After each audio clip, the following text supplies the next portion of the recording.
The rusted gate hung open on broken hinges, creaking in the autumn wind that swept across the empty countryside of rural Pennsylvania. The weathered "No Trespassing" sign had faded to near illegibility, its warning lost to decades of sun and rain. Beyond the gate, a gravel road disappeared into a thick forest of pine and oak, leading to a place that had been forgotten by most of the world. This abandoned quarry had sat untouched for more than 70 years, a relic of an industrial age that had passed into memory. The limestone walls rose nearly 200 feet from the water's surface, creating a natural amphitheater of stone that held secrets in its depths. The water itself stretched across 15 acres, dark and still, reflecting nothing but the gray November sky above. Moss and vines covered the exposed rock faces, nature slowly reclaiming what humans had carved away. Old machinery rusted in silence along the perimeter, testament to the workers who had once extracted tons of limestone from these depths before the quarry was suddenly and mysteriously abandoned in the final days of World War II. The brothers had heard about the property through a chance conversation at a local diner, where an elderly real estate agent mentioned that the quarry was finally going up for auction after sitting in legal limbo for generations. The price was surprisingly low, almost suspiciously so, but the property came with complications. The land had changed hands multiple times through bankruptcy proceedings and estate settlements, and nobody seemed particularly interested in owning a massive hole filled with water in the middle of nowhere. Most potential buyers saw only problems: liability concerns, the cost of fencing and securing the property, the impossibility of filling or draining such a vast depression. The brothers saw something different. They saw possibility. The older brother, a former Navy salvage diver with years of experience in underwater recovery operations, recognized the potential for a unique diving attraction. The younger brother, an entrepreneur with a background in adventure tourism, imagined the quarry transformed into a destination for scuba enthusiasts, cliff divers, and nature lovers seeking an unusual experience. Together, they pooled their savings and placed a bid that nobody contested. Within 6 weeks, they owned 15 acres of water and stone, along with whatever mysteries lay beneath the surface. The brothers arrived at their new property on a cold morning in late November, their pickup truck loaded with surveying equipment, diving gear, and enough supplies for a week of initial exploration. They wanted to assess what they had purchased, to understand the depth and layout of the quarry, to identify any hazards or interesting features that might inform their development plans. The air smelled of pine needles and damp earth, and their breath formed clouds in the morning chill. They walked the perimeter first, noting the condition of the old access roads, the stability of the rock walls, the locations where water seeped through cracks in the limestone. The quarry had clearly been cut in stages, with different levels visible in the stone face, each representing years of careful excavation. At the deepest point, the water appeared almost black, giving no hint of what lay below. Small fish occasionally disturbed the surface, creating ripples that spread outward in perfect circles before disappearing. Birds nested in the crevices high above, their calls echoing off the stone walls. The place possessed an eerie beauty, a sense of timelessness that made the modern world feel very far away. If you're excited to see what these brothers found beneath the surface, make sure you hit that subscribe button and activate the notification bell so you don't miss what happens next. And if you're really enjoying this story, consider supporting the channel with a super thanks. It helps us bring you more incredible true stories like this one. Also, drop a comment and let us know where you're watching from. We love hearing from viewers all around the world, so tell us your location and what you think of this discovery so far. The older brother prepared for the first dive with methodical precision, checking every piece of equipment twice, ensuring his air tanks were properly secured, his regulator functioning perfectly, his depth gauge calibrated correctly. He had conducted hundreds of dives during his military service, exploring shipwrecks, recovering equipment, searching for downed aircraft in conditions ranging from crystal-clear Caribbean waters to the murky darkness of harbors and rivers. This quarry presented unique challenges. The water temperature would be near freezing at depth, and visibility would likely be minimal once he descended below the thermocline where the water stratified into layers of different temperatures and clarity. He wore a thick wetsuit designed for cold water diving, carried powerful underwater lights, and attached a guideline to a secure point on the shore so he could find his way back if visibility dropped to zero. His younger brother would remain on the surface, monitoring the dive from shore, ready to respond if any problems arose. They had established hand signals and communication protocols, treating this exploratory dive with the same seriousness they would bring to any potentially dangerous underwater operation. The entry into the water came as a shock despite the wetsuit's insulation. The cold penetrated immediately, a bone-deep chill that required mental discipline to overcome. The older brother descended slowly, following the rocky wall downward, his lights cutting through the greenish water like flashlight beams through fog. For the first 30 feet, he could still see the surface above, a lighter patch in the gloom that represented the world of air and warmth. Algae covered the rocks in a thick layer, and small fish darted away from his lights, their scales flashing silver in the artificial illumination. At 40 feet, the temperature dropped noticeably, and the visibility decreased to perhaps 10 feet in any direction. He could see his own bubbles rising toward the surface, but beyond the cone of his lights, there was only darkness. The walls of the quarry fell away into an abyss that his lights could not penetrate. He consulted his depth gauge and continued downward, wondering how deep this flooded pit actually went. At 60 feet, he reached what appeared to be a ledge or shelf in the rock, a flat area that extended outward from the wall into the open water. He paused here, sweeping his lights in a slow arc, trying to understand the topology of the underwater landscape. The beam caught something unexpected in the distance, a straight line where nature should have produced only curves and irregular shapes. He swam toward this anomaly, his heart rate increasing despite years of training in remaining calm during dives. The straight line resolved into something far more substantial as he approached. A metal structure emerged from the gloom, covered in decades of algae and sediment but unmistakably manufactured rather than natural. At first, he thought he had discovered some piece of old quarry equipment that had been abandoned when operations ceased, perhaps a crane or excavator that had somehow ended up in the water. But as he got closer and his lights revealed more of the structure, he realized he was looking at something much larger and far more unexpected. He was looking at a boat. Not a small pleasure craft or fishing vessel, but a substantial watercraft, nearly 70 feet long, resting on the quarry floor in 120 feet of water. The vessel sat upright, as if it had settled gently onto the bottom rather than crashing or capsizing.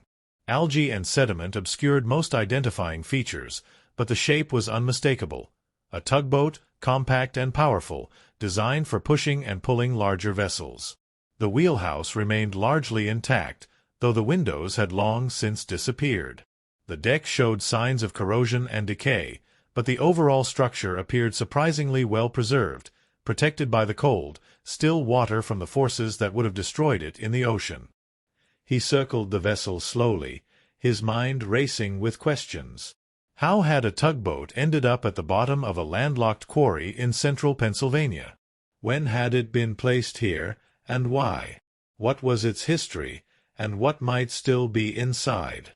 His air supply allowed only another 15 minutes at this depth, so he conducted a quick survey of the wreck, noting details he could investigate on subsequent dives. The tugboat bore no visible name or identification numbers on the exterior, though decades of algae growth might be concealing such markings. Near the stern, he noticed what appeared to be mounting points where weapons might have been installed, suggesting this vessel had seen military service. The presence of a military tugboat in a Pennsylvania quarry made no sense according to any normal logic, yet here it was, a solid, undeniable reality resting on the limestone bottom. He took several photographs with his underwater camera, though he doubted the images would be clear enough in the limited visibility to show much detail. As his air gauge indicated it was time to begin his ascent, he made one more pass along the port side of the vessel, and that's when he noticed the hatch.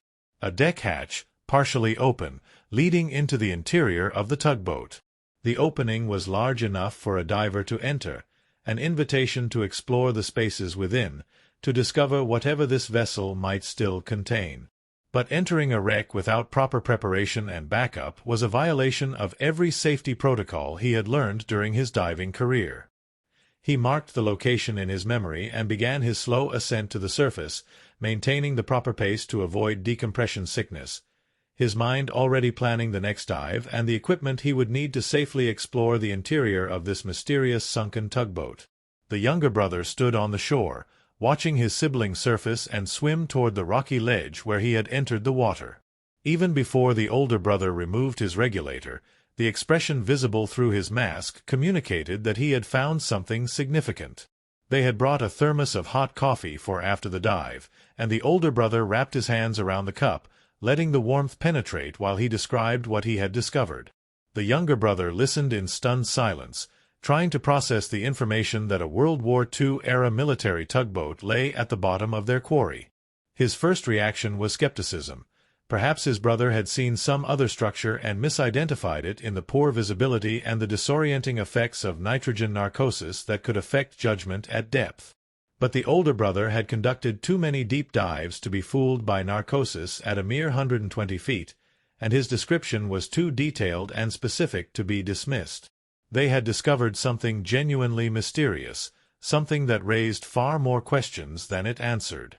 Why would a military tugboat be at the bottom of a Pennsylvania quarry? How had it gotten there? What was its history, and what might be inside? And most intriguingly, could this discovery somehow be valuable beyond its obvious historical interest? The brothers spent the afternoon researching the history of the quarry, searching through local archives, newspaper databases, and military records for any mention of boats or naval vessels in the area. The quarry had been operated by the Pennsylvania Limestone Company from the early 1900s until 1945, when operations suddenly ceased. The official explanation had been economic.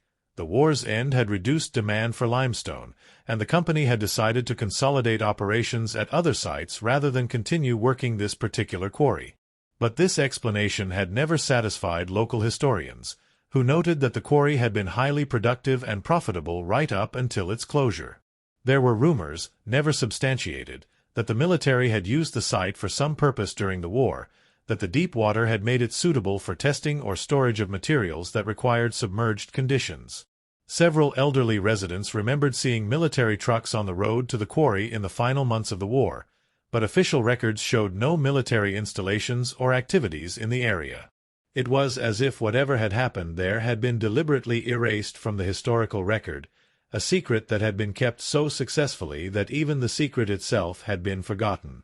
Until now, until two brothers with diving equipment had accidentally stumbled upon physical evidence that something unusual had indeed occurred in this remote limestone quarry during the closing days of World War II.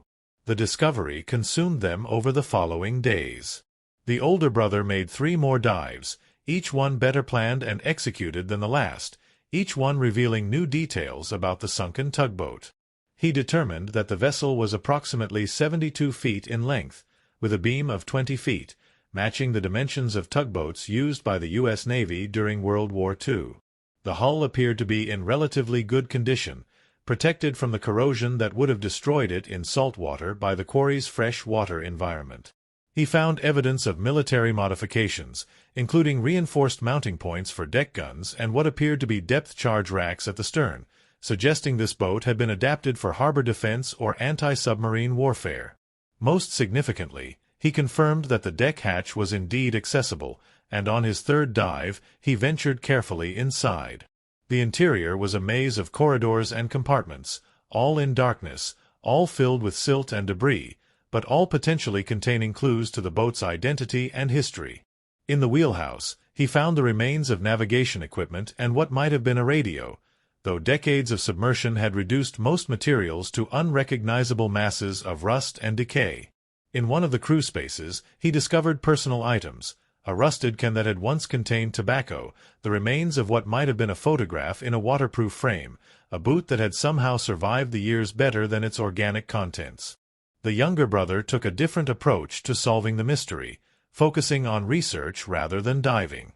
He contacted military historians, naval archivists, and specialists in World War II vessels, describing what his brother had found and asking if anyone had information about tugboats that might have disappeared from official records during the 1940s.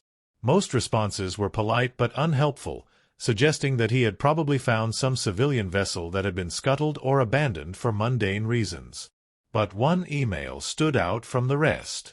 A retired naval historian who specialized in classified operations during World War II wrote that there were indeed several military vessels whose final disposition had never been properly documented, boats and ships that had been used for highly classified purposes and then disposed of in ways that left no paper trail.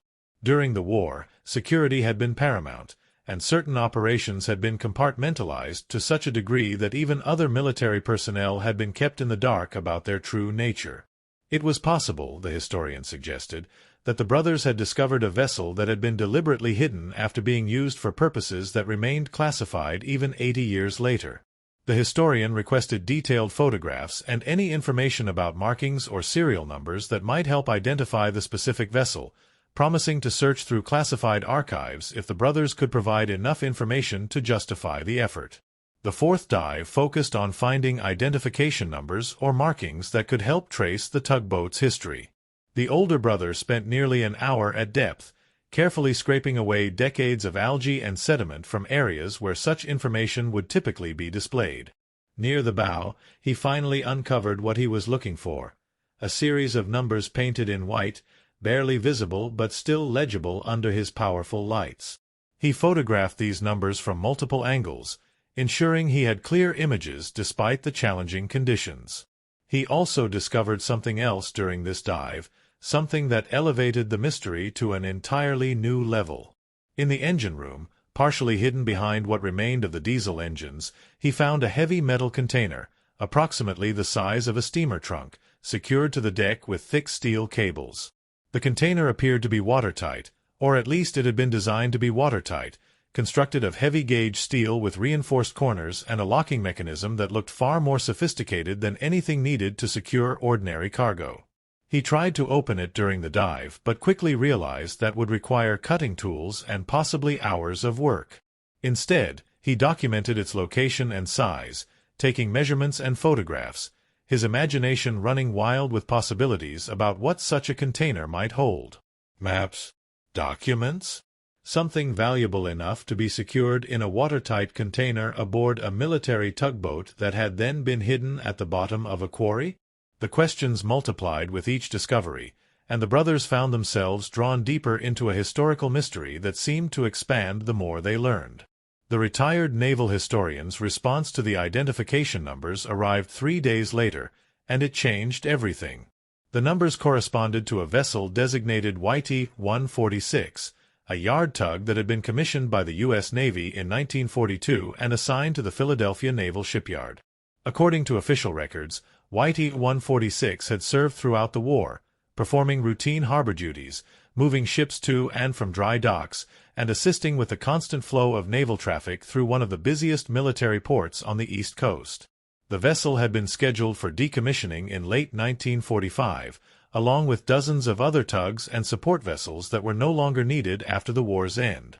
But here the official record diverged from reality. According to the paperwork, WW2 had been sold for scrap in November 1945, cut apart and recycled along with countless other military vessels during the massive post-war drawdown. The brothers now knew this was false. WW2 had not been scrapped. Instead, someone had transported it inland to a remote Pennsylvania quarry and deliberately sunk it, going to considerable effort to hide a vessel that should have had no particular value or significance. The historian's email included an intriguing postscript.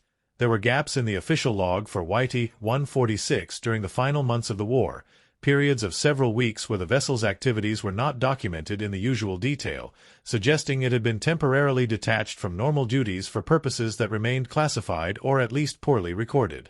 The brothers realized they needed professional help to safely explore the sunken tugboat and potentially recover whatever might be inside that sealed container. The older brother contacted former military colleagues who specialized in underwater salvage and recovery operations, while the younger brother began researching the legal aspects of their discovery. The quarry and everything in it legally belonged to them, but salvaging a former military vessel might involve complications related to historical preservation, environmental regulations, and possibly national security if the boat had been involved in classified activities. They hired a maritime lawyer who specialized in salvage law, and her initial assessment was encouraging. As owners of the property, they had clear legal rights to anything they found within the quarry, including any vessel or cargo that vessel might contain. The fact that the tugboat had been deliberately concealed rather than properly decommissioned actually strengthened their legal position, since it suggested the military had abandoned any claim to the vessel when they chose to hide rather than properly dispose of it. However, the lawyer cautioned that if they discovered anything related to classified operations or national security, they might face pressure from federal authorities to relinquish their find or at least to keep certain discoveries confidential. The metal boxes contained that cargo, and when the brothers opened them, they understood why such elaborate secrecy had been necessary. Inside the first box, wrapped in oiled cloth that had protected them from corrosion, lay gold bars stamped with Nazi insignia, each bar weighing approximately 1 kilogram, 40 bars in total. The second box contained more gold, along with jewelry that had clearly been looted from occupied territories, pieces of obvious value set with diamonds, rubies, and other precious stones. The third box held documents in German, what appeared to be bank records and property deeds, possibly intended to help Nazi officials access hidden wealth after the war. The fourth box contained something unexpected, a collection of art, small paintings and drawings rolled carefully in protective tubes, works by artists whose names the brothers didn't recognize but which the museum representative identified as pieces that had been reported stolen from European collections during the Nazi occupation. The total value of the recovered material was difficult to estimate without proper appraisal, but conservative calculations suggested they were looking at several $1 million in gold alone, with potentially far greater value in the art if the pieces proved to be authentic works by significant artists. The documents explained what had happened after WW2 returned to port with its extraordinary cargo. The submarine encounter had occurred on May 7, 1945, the day Germany signed the Instrument of Surrender. In the chaos and celebration that followed the war's end, and with the sudden shift in military priorities from combat to demobilization, the recovered cargo had created an administrative problem. The gold and valuables were technically spoils of war that should have been inventoried, secured, and eventually processed through appropriate channels. But the officers in charge of Project Safeguard had faced a dilemma. The operation itself was classified, and revealing it might expose intelligence sources and methods that needed to remain secret. Moreover, there were concerns about corruption and theft. Several previous recoveries of Nazi gold had resulted in items disappearing before they could be properly secured, stolen by personnel who saw an opportunity for personal enrichment in the confusion of the war's end. The decision had been made at high levels to simply make the entire situation disappear. WW2 would be listed as sold for scrap, and the vessel, along with its cargo, would be hidden where it could be recovered later if needed, or simply forgotten if the political situation made recovery inadvisable. The quarry had been chosen for its depth, its isolation, and its proximity to Philadelphia while being far enough from major transportation routes to avoid casual discovery. The Pennsylvania Limestone Company had been paid a substantial sum to cease operations and sell the property to a front company controlled by military intelligence. WW2 had been transported overland under cover of darkness, a challenging operation that required partially disassembling the vessel and moving it in sections that were then reassembled at the quarry site. The documents suggested this had taken weeks and involved hundreds of personnel who were told only that they were participating in a classified exercise. Once the tugboat was in the water, it had been deliberately scuttled, settling to the bottom with its cargo intact, waiting for a recovery that was never attempted. The officers who had authorized the operation had apparently expected to retrieve the material within a few months or years once the political situation stabilized, but something had prevented this recovery. Perhaps the officers had died or been transferred before they could act. Perhaps the operation had been so highly classified that when key personnel left their positions, knowledge of what had been done died with them. Or perhaps the recovery had been delayed year after year until so much time had passed that attempting it seemed more problematic than simply letting the secret remain buried. Whatever the reason, WW2 and its cargo had remained undisturbed for 8 decades, a time capsule from the war's end that had waited until two brothers bought an abandoned quarry and decided to explore what lay beneath its waters. The discovery presented complex legal and ethical questions that occupied the brothers for weeks after opening the container. The gold and valuables had been stolen by the Nazis from victims across occupied Europe, and there were strong arguments for attempting to return this material to its rightful owners or their heirs. But identifying those owners after 80 years would be nearly impossible in most cases. The jewelry bore no identifying marks, and the documents in German were fragmentary and incomplete, providing only limited information about the original owners. The art posed similar challenges, though the museum representative believed that at least some of the pieces could be traced to specific collections that had been looted during the war. The brothers consulted with experts in Holocaust restitution and art recovery, and they reached out to international organizations that specialized in tracking stolen art and property.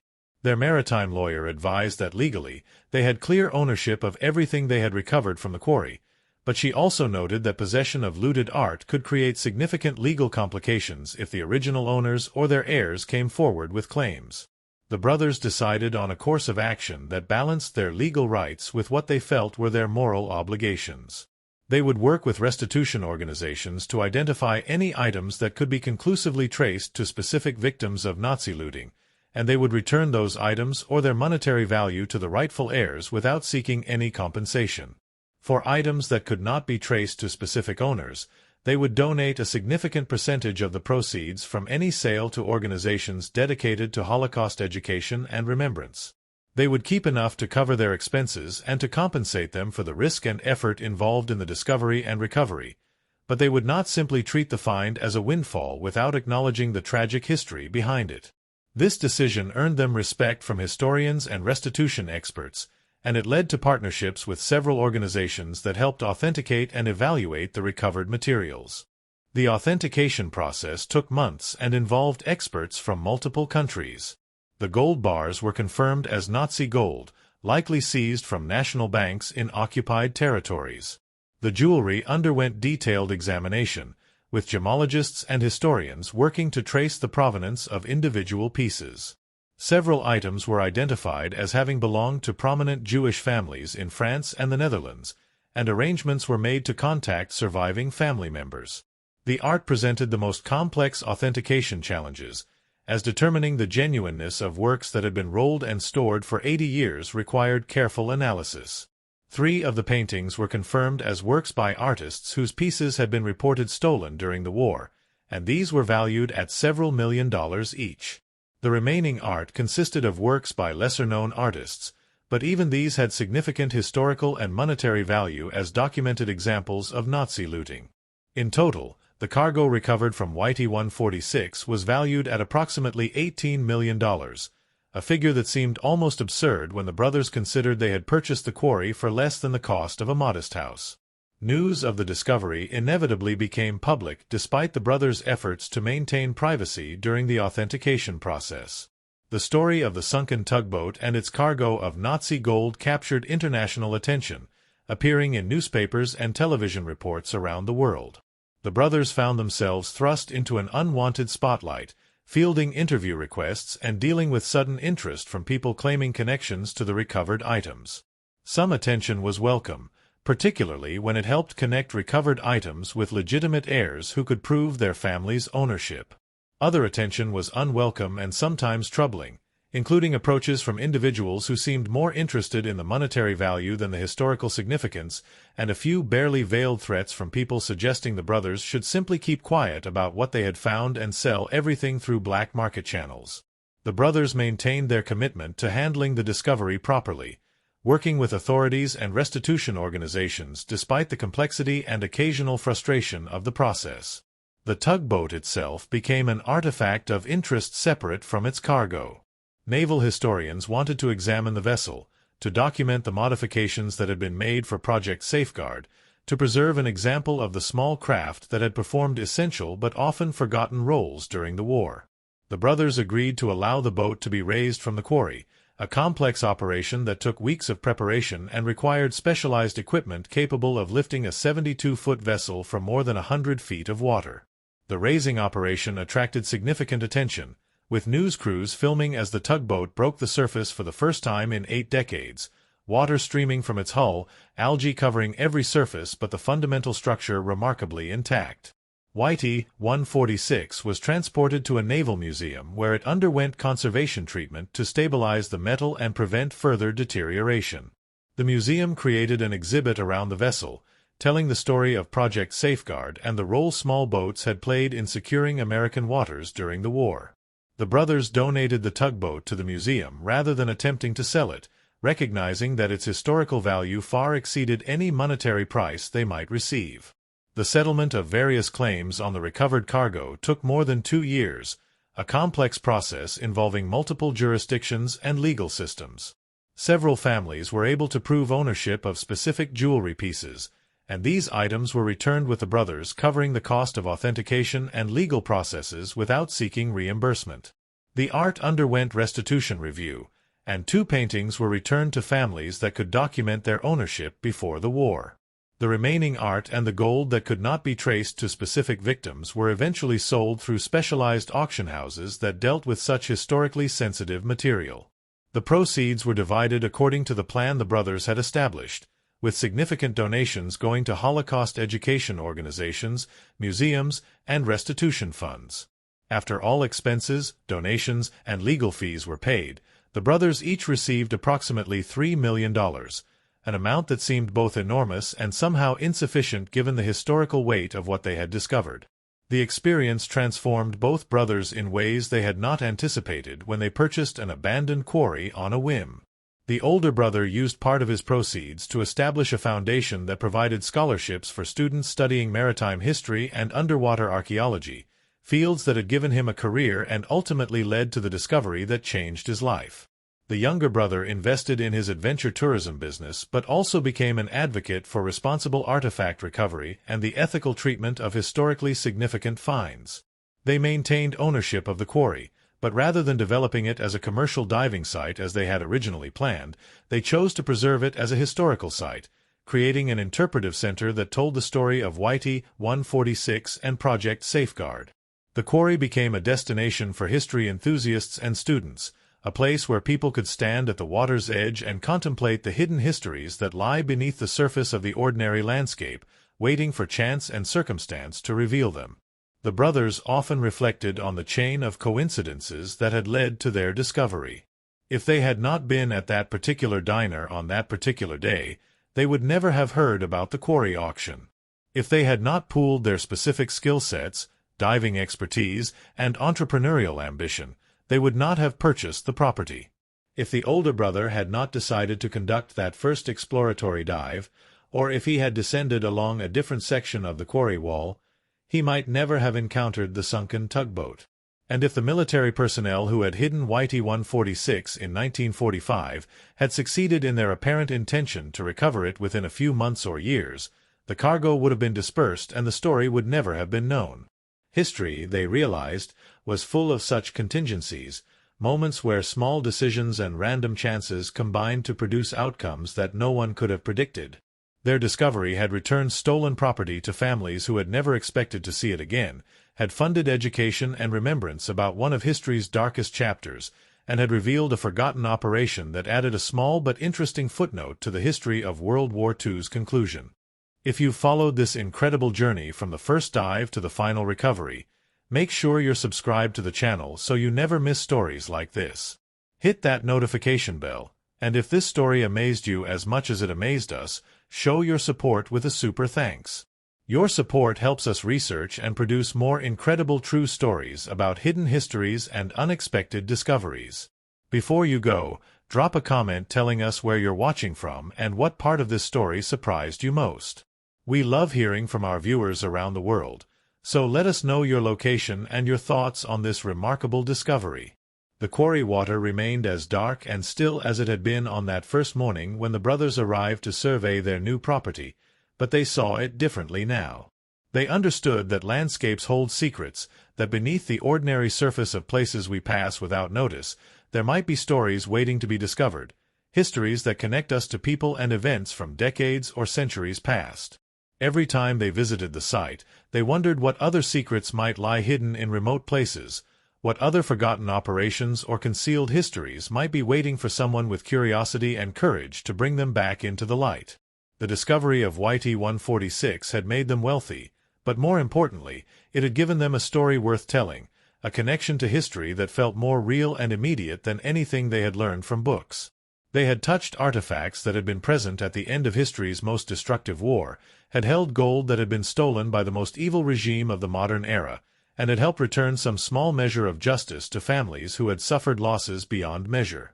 In a world that often seemed to move too fast, to discard the past too readily, they had helped preserve and honor a fragment of history that might otherwise have remained forever forgotten at the bottom of a flooded quarry in rural Pennsylvania.